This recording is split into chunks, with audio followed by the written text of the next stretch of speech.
Сәлеметсіздер ме тыңдармандарым, амансыздар ма? Бүгінгі тыңдайтын әңгімелеріңіз Ғабит Мүсірепов ағамыздың өлімді жеңген ана әңгімесі. Соңына дейін тыңдаңыздар, ұнаса лайктарыңызды басып, парақшама тіркеліп қойыңыздар. Өлімді жеңген ана. Мақтасақ әйелді мақтайық та, құрметтейік те әйелді. Әйел ана барлық қиындықты жеңетін, сарқылмайтын күш, көзді бұлақ емес пе? Азияның ақсақ барысы Темір жер бетін қанға бояп, ойды қырға теңеп, жоннан жол салып, жер шарын асықпай үйіргісі келген адам. Бұл сансыз елді өзіне бағындырып, шексіз жерді қанға суарған, айбатынан ай жасырынған Темір.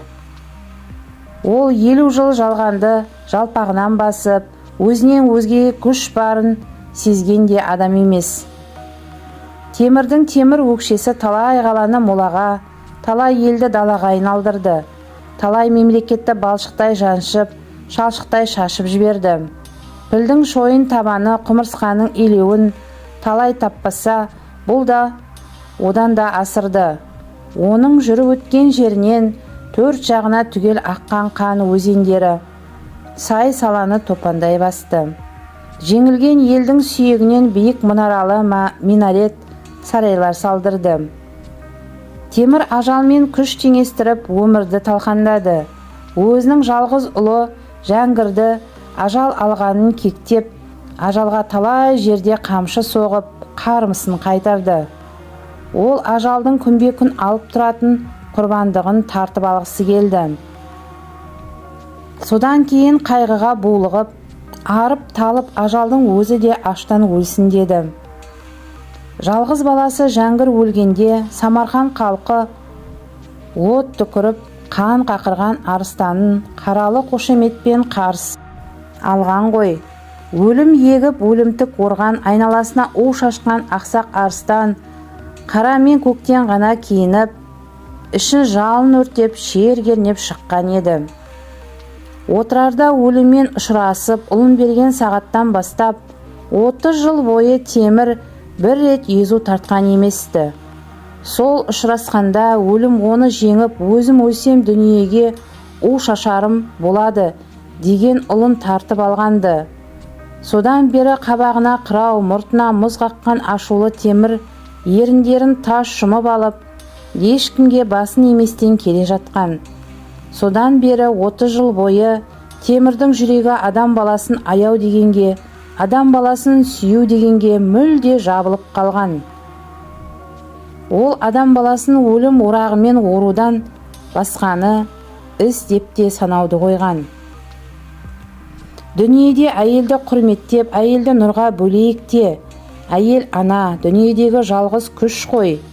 Оның алдында Азияның айбырлы арыстаны Темірде жеңген өлім де басын иеді.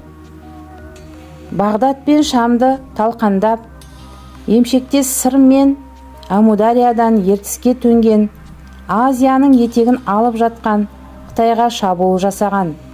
Шыңғыстан кейін Азияны құшағына тұтас сыйғызсам деген қанды көзінен от шашқан Темір, ит үруін, бала жылауын тоқтатқан Темір осы ақсақ еді. Әңгіме осы ақсақ барыс жайында. Темір Қанығұл деген әдемі алаңында сайрандауға шықты. Өйткені ол далаға шықса, қай жаққа өлім себу керектігін көзімен көргендей болып қайтатын еді. Айналаға көз жіберіп, жердің етегіне дейін көргісі келді. Темірдің көзі жететін жердегі адам баласының бәрі де тышқанға ұсап, індеріне кіріп кетеді. Сондықтан Самарқанның көк мойын мұнараларынан басқа еш нәрсе көрінбейді. Алғашқы екпінмен өрте Самарқанды деген әмір бергісі келіп тұрды да, жоқ, Самарқандағы көк мойындарды адам сүйегінен салдырғам, өртемеймін, деді ішінен. Алаңға тігілген 5000 ақ шатыр, бәрі де дөп дөңгелек ақ, қызғалдақ, ақ гүл секілді. Бәрінің төбесінде де бір-бір жалау Темірге табынып басын иіп тұр. Бәрінің ортасында ақсақ темірдің ала шатыры, алып ордасы тұр. Бұл 4 бұрышты, айналасы 100 қадам, 3 найза бойы биіктігі бар күмбез. Ортасында 12 алтын баған, төбесінде көкпеңбек мұнара, сары, қара, көк жібектен қиюластырып жасалған ала шатыр. Кім білсін, қанша әйел, қанша уақытта тоқып шығарғанын. Шатырды 500 қызыл баумен жерге таңып тастапты. Әйтпесе жер тәңірісі темірдің ала шатырын жел ұшырып әкетуі де мүмкін емес пе? Шатырдың 4 бұрышында 4 күміс қыран, ортасында көк күмбездің дәл ортасында биік тақта. Ешкімге жеңгізбеген деген 5-ші ақиық ақсақ темір көргеннің өзі отыр. Темір аспан түсті көк жібектен киінген, үсті басы от шашып жалын жалап тұрған інжу тастар. Бұл тастар оның үстінде 5-ақ мыңдай екен. Қақарынан қар төккен аппақ басында ақ бөрік, бөркінің шошақ төбесінде жұдырықтай қып-қызыл жақұт. Темірдің қып-қызыл көзі дүниені жалмап жалт-жұлт етеді. Қанды көзі қан шашып төңкеріліп қояды. Ақсақтың жүзі қан қатып тот басқан жалпақ алмас пышақ секілді. Ол 1000 рет қанға батып шықты ғой, сондықтан қаннан қалған тоттың ізі ап-айқын. Қысық көздері дүниенің асты-үстін түгел көріп тұрғандай. Жалт еткенде бриллиант жалт етті ме деп қаласың. Құлағында Цейлонның қып-қызыл жақұтынан жасалған қос сырға. Сұлу қыздың еріндей қызарып, темірдің қатпар бетін сүйіп тұрғандай. Осы күні дүниеде жоқ кілемдердің үстіне арақ құйған 300 алтын бокал. Өмірді талқандап, өлім себуге құмартқан темір сардар бектерімен бірге сарайында отыр. Темірдің арт жағында әнші күйшілер қатарында ешкім жоқ. Аяғында ең жақын ақсүйек туғандары, сұлтандар, байбатшалар, әскер бастықтары отыр. Бәрінен де патшаға жақынырақ мас ақын Кермене отыр. Кермене дүниені талқандаған темірдің: «Уа Кермене, егер мені сата қалса, сен қанша беріп алар едің?» деген сұрауына беті бүлк етпестен 25 әскер берер едім деген ғой. 25 әскер менің мына белбеуімнің ғана құн емес пе? Деп таңданған темір ақырында: 25 әскерді сол белбеуің үшін ғана берем, белбеуге ғана. Әйтпесе сенің өзің қара күрешке керегің жоқ адам емессің бе? Деп тағы бір басып қалған ғой шынды сүйетін ақын Кермене. Міне ақын Кермене патшалардың патшасы саналған, жер жүзіне өлім-өлімтік орған темірге осылай деген: жауыздықтың, өлімнің, қауіп-қатердің түпсіз бұлағы темірден тайсалмағаны ғой шіркіннің. Мақтайық та, құрметтейік те осындай шындықтың досы болған ақынды. Бұлар қашанда әмір темірден жоғары. Құрметтейік, көтерейік, әдемлеп көркем түрде шындықты айтқан ақындарды. Олар да шындықты айтудан басқа бағынатын құдай, табынатын тәңірі болмасын. Сонымен ойын қызып шаттық билеген байбатшалар майданда аққан қан өзендерінің тереңдігін өлшесіп отырды. Музыка ырғалаңдап, патша шатырының алдында халық ойыны басталды.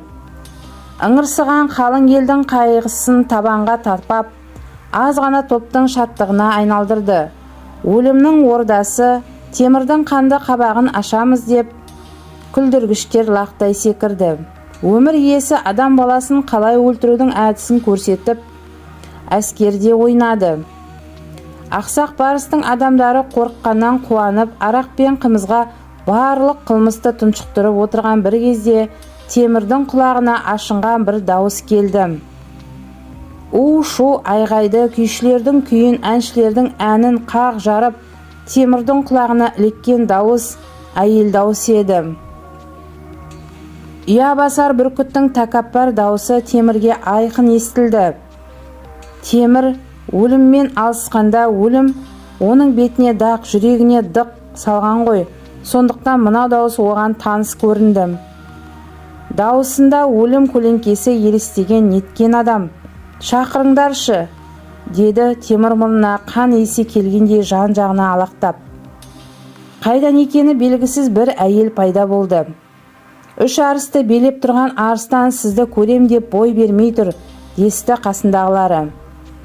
Арабша сөйлейді, үсті басы кір шаң, өзі есалаң болса керек, десті біреулері. «Әкеліңдер», деді темір өз сезіміне ғана бағынып. Сонымен темірдің алдына жалаң аяқ, үстіндегі барлық лыпасы далба-дұлба болған әйелді алып келді. Қара шаштары тарқатылып, жалаңаш көкірегін жабуға кеудесіне түскен беті шойындай қап-қара. Бірақ жасымаған көзі от шашып, әмір етіп тұрғандай. Қап-қара қолдарын темірге созғанда бір қалтырамады. «Баязид сұлтанды жеңген сен бе?» деп сұрады әйел салған жерден. «Я, мен талайды жеңдім.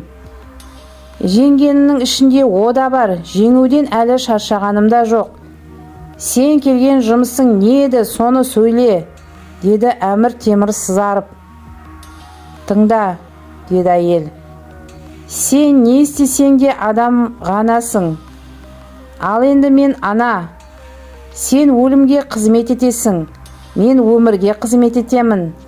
Сен өлім шашасың, мен өмір шашамын. Дүниеге адам әкелем, білдің бе? Сондықтан мен сені адамға санамаймын да. Мен ешкімнің қалай саналуымен есептесіп көрген де емеспін. Есептесе алмаймын да. Жұмысыңды айт, әйел», деді тәкаппар темір. «Тыңда, өлімнің егіншісі темір. Сен менің алдымда күнәлісің. Менімен есептеспей тұра алмайсың да. Менің алдымда күнәңді жусын деп келдім. Сенің бағынғаның күш әділдікте деген ұран дегенді айтты. Мен бұған иланбаймын. Бірақ сен маған еріксіз әділ боласың. Өйткені мен анамын. Сен өлім сепсең, мен дүниеге өмір себем. Сені жеңем, сондықтан сен маған әділ бола аласың», деді. Темір патша да мұны ұғарлық данышпан еді. Шығыстың салқын данышпандығын алмады дейсің бе?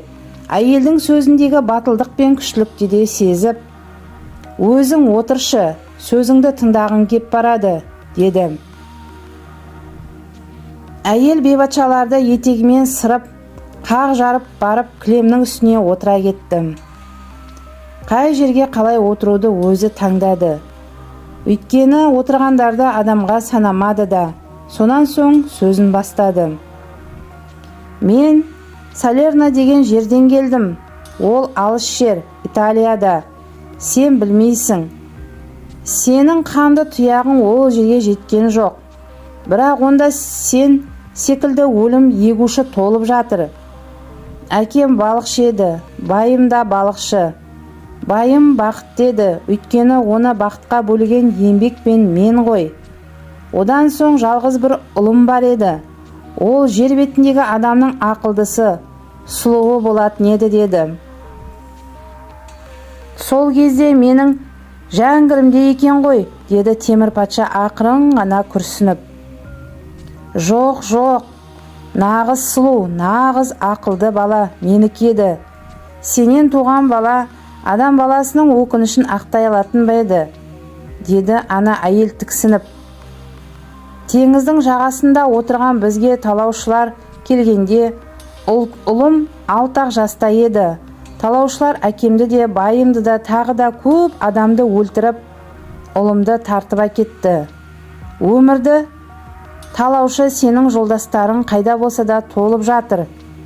Міне енді сол ұлымды жер бетін шарлап іздеп жүргеніме 4 жыл толып барады. Ұлым қазір сенде екен, оны анық білдім. Өйткені әлгі талаушыларды Баязид сұлтанның әскері ұстапты. Баязидті сен жеңіп алдың да, қолында барын түгел тартып алдың ғой. соның ішінде менің ұлым да бар. Ұлымның қазір қайда екенін сен білесің, өзіме қайтарып беруге міндеттісің, деді. Ана осыны айтқанда өздерін данышпан санайтын байбатшалар күлісіп, байғұс шынды екен, есінен танған ғой, десті. Жалғыз Кермене ақын ғана анаға күлмей қарайды да, ақсақ Темір ғана таңданып отырады. Бұл ана болғанда да ақылдан танғандай ана екен. Болсаң бол, дейді Кермене ақын. Ал енді өмірдің дұшпаны, өлімнің егіншісі Темір былай депті. Әйел, сен мен білмейтін елден неғып келдің? Арада тау бар, тас бар, өзен бар, теңіз бар, ит мұрны өтпейтін қалың орман бар. Олардан қалай өттің? Жүгірген аң, ұшқан құс саған қалай тимеді? Қанша ел адам бар? Адам аңнан да жауыз. Олар сені қалай аман жіберді? Адамның күші біткенше жолдас болатын бір нәрсе қару. Сенде о да жоқ. Қалай бұл жерге аман жеттің? Осының бәрін айт. Сонда ғана мен таңдауыңды қойып есімді жиям.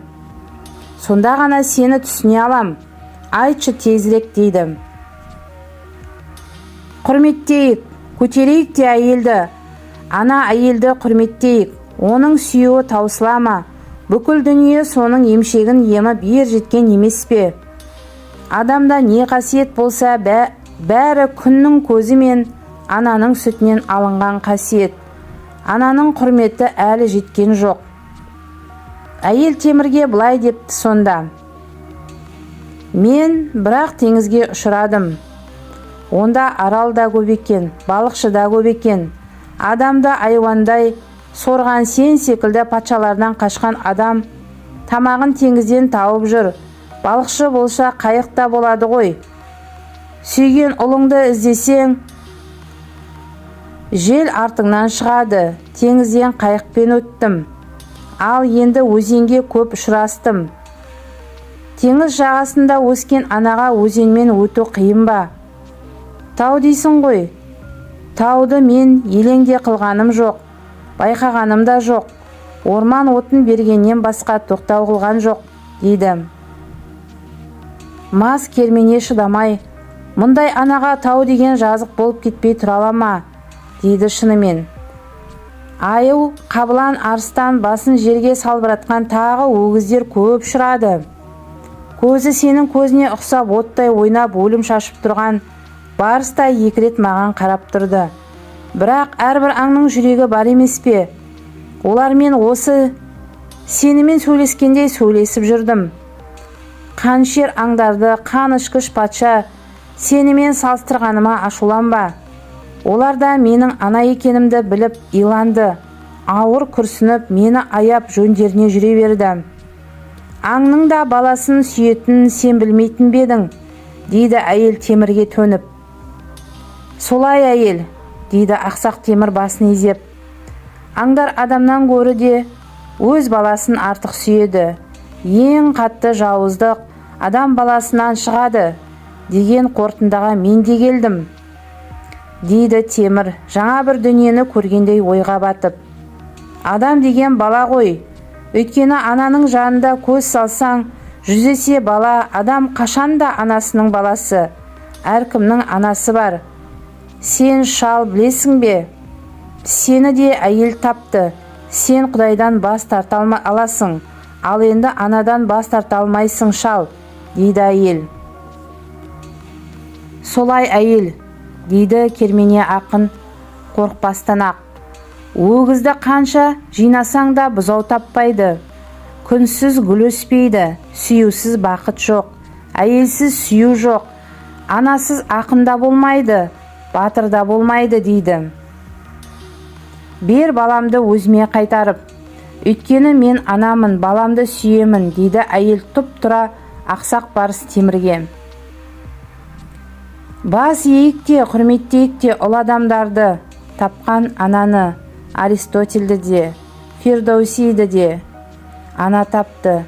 Ескендір мен Соқыр Гомерді ананың баласы. Бәрінде дүниеге жетектеп әкелген ана. Ананың ұлы орны қашанда өзінікі. Мен Тәңірі құлы темірмін, тиісті сөзді ғана айтам. Мен көп жасқа келдім, менің табанымда қара жерде ыңырсиды. Мына қолыммен өлім құрбандығын баудай түсіріп жүргеніме 30 жыл болды. Неге бүйтесің дейсің ғой, оны да айтайын. Мен патша алдымен осыны білем. Патшаның патшалығы неғұрлым кең болса, сол ғұрлым оның өзі де ұлы патша. Мен өзімнің патша екенімді танысам, патшалығымды кеңейте беруім керек. Әйтпесе мен қандай патшамын? Сондықтан мен мемлекет алып, өзіме ел бағындырам. Бұл бір. Екінші, өлім менің ұлым жаңғырды алып, жүрегімнің күнін сөндірді. Сондықтан өлімнің күнбе-күнгі құрбандығына арнаған адам тартып алып, кегімді алып жүрмін. Менімен патшалық үшін, ел үшін көп адам алысты. Бірақ адам үшін ешкім алысып көрген жоқ. Адам деген кім? Менің жолымда неге тұрады? Мен оны білмеймін. Баязид сұлтанды жеңіп алғанымда, Құдайға мемлекет адам дегенің түкке тұрмайды екен.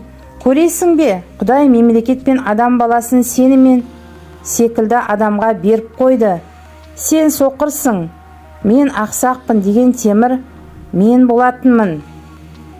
Баязидті шынжырлап менің алдыма әкелгенде мен осыны айттым. Баязид шынжырдың салмағынан жаншылып майысып тұра алмады. Бақытсыздыққа ұшырап, өмірдің құлаған молаға шыққан жусанындай ащы уын татып тұрған Баязидтің көзіне қарап тұрып мен осылай дегем. Мен Тәңірі құлы темірмін, тиісті сөзді ғана айтам.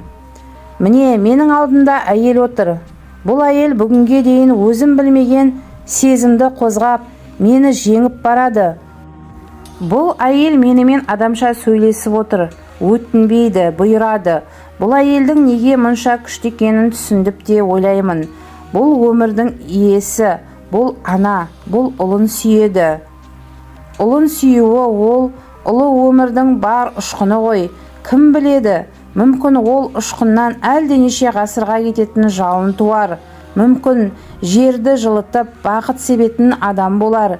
Мен жерге өлім төгіп, қанмен жақ суардым.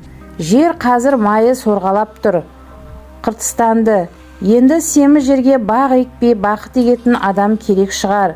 Дүниені жалмап, адам баласына топандай тиген Тәңірімен таласқан темір тағы да көп ойланып отырды да, мен Тәңірі құлы темірмін. Тиісті сөзді ғана айтам.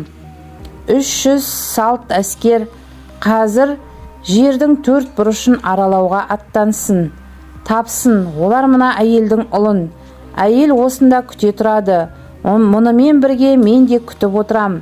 Кім-кім мұның ұлын атқа мінгізіп әкелсе, ол шын бақыттың дәмін татады. Солай ғой әйел, дейді.